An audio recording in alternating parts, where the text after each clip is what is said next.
अम्मा बाद खुशबुओं पर मौज की रवानी रहेगी, खुशबुओं पर मौज की रवानी रहेगी, जिंदगी में कोई ना कोई कहानी रहेगी। हम भी बज़्म में चार चांद लगा देंगे, हम भी बज़्म में चार चांद लगा देंगे, अगर आपकी तालियों की मेहरबानी रहेगी। दानिशवरान बहुमोबियत, आज के रोज आप हिंदुस्तान के जिस कोने में चले जाए, जिस गली और कूचे में चले जाए, आप खास शहर गाँव वाला कस्बा, आपको हर जगह 26 जनवरी यौम जमहूरियत का नग़्मा सुनाई देगा। अब आपके दिल में सवाल पैदा होता होगा कि यौम जमहूरियत किस चीज का नाम है और आज के दिन यौम जमहूरियत का जश्न क्यों मनाया जाता है।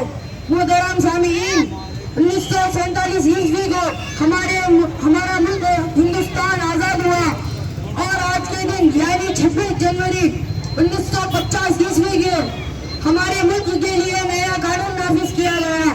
इसलिए हर साल 26 जनवरी को यौम जमहूरियत के नाम पर जश्न मनाया जाता है।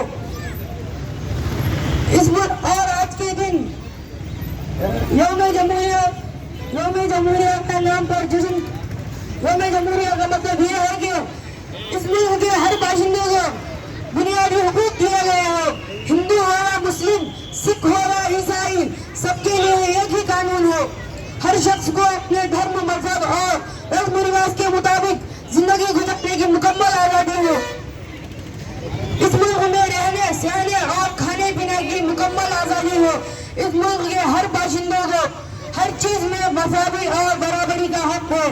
मैं अपनी बात इस शेर के साथ खत्म करना चाहता हूँ। खुदा करे हमें प्यार के रिश्ते रहे कायम, खुदा करे हमें प्यार के रिश्ते रहे कायम, अगर ये टूट तो हो जाए दरहम बरहम रहे।